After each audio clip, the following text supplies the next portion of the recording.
महर्षि दधीची का नाम सनातन धर्म में बड़े ही आदर सम्मान से लिया जाता है। इनके जन्म के संबंध में अनेक कथाएं हैं। यास्क के मतानुसार ये अथर्व के पुत्र हैं। पुराणों में इनकी माता का नाम शांति मिलता है। इनकी तपस्या के संबंध में भी अनेक कथाएं प्रचलित हैं। इन्हीं की हड्डियों से बने वज्र से इंद्र ने वृत्रासुर का संहार किया था। इनको ब्राह्मण कुल का बताया जाता है। इनके पिता का नाम अथर्वा था।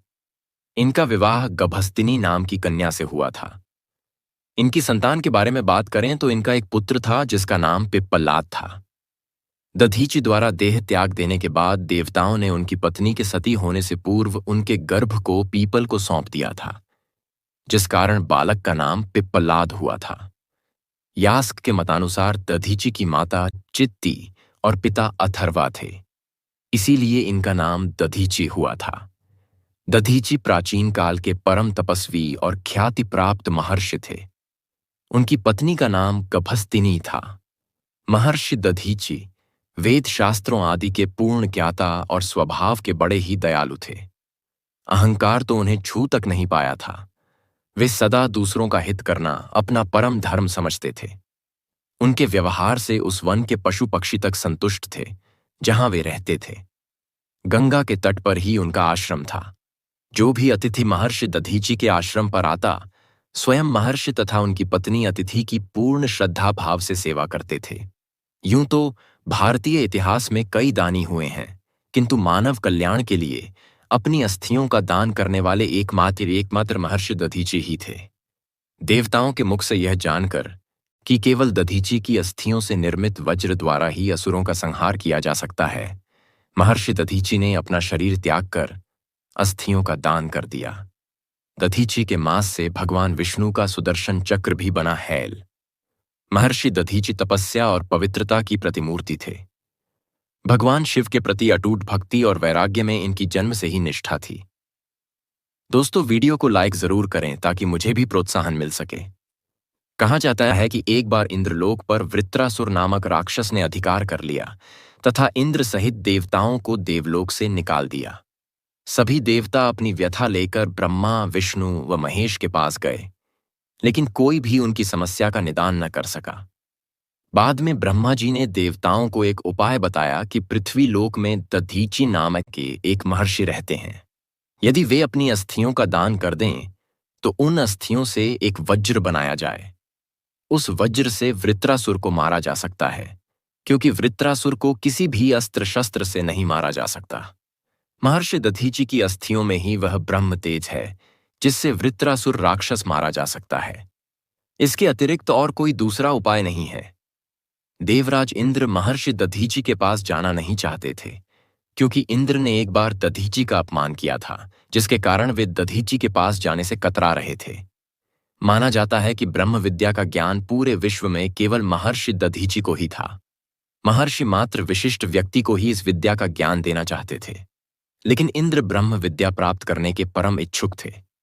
दधीचि की दृष्टि में इंद्र इस विद्या के पात्र नहीं थे, इसलिए उन्होंने इंद्र को इस विद्या को देने से मना कर दिया।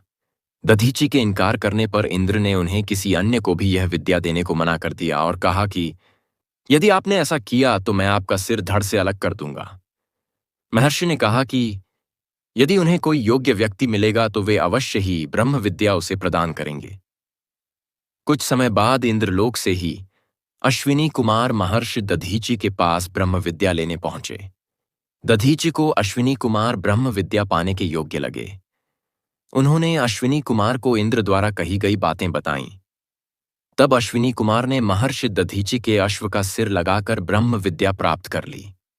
इंद्र को जब यह जानकारी मिली तो वह पृथ्वी लोक में आए और अपनी घोषणा के अनुसार महर्षि दधीचि का सिर धड़ से अलग कर दिया। अश्विनी कुमार ने महर्षि के असली सिर को फिर से लगा दिया। इंद्र ने अश्विनी कुमार को इंद्रलोक से निकाल दिया। यही कारण था कि अब इंद्र महर्षि दधीचि के पास उनकी अस्थियों का दान मांगने के लिए आना नहीं चाहते थे। वे इस कार्य के लिए बड़ा ही संकोच महसूस कर रहे थे। देवलोक पर वृत्रासुर राक्षस के अत्याचार दिन प्रतिदिन बढ़ते ही जा रहे थे। वह देवताओं को भांति भांति से परेशान कर रहा था। अंततः देवराज इंद्र को इंद्रलोक की रक्षा व देवताओं की भलाई के लिए और अपने सिंहासन को बचाने के लिए देवताओं सहित महर्षि दधीचि की शरण में जाना ही पड़ा। महर्षि दधीचि ने इंद्र को पूरा सम्मान दिया तथा आश्रम आने का कारण पूछा।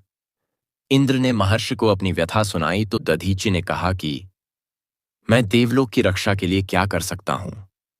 देवताओं ने उन्हें ब्रह्मा, विष्णु व महेश की कही हुई बातें बताईं तथा उनकी अस्थियों का दान मांगा। महर्षि दधीचि ने बिना किसी हिचकिचाहट के अपनी अस्थियों का दान देना स्वीकार कर लिया। उन्होंने समाधि लगाई और अपनी देह त्याग दी। उस समय उनकी पत्नी आश्रम में नहीं थी। अब देवताओं के समक्ष ये समस्या आई कि महर्षि दधीचि के शरीर के मांस को कौन उतारे।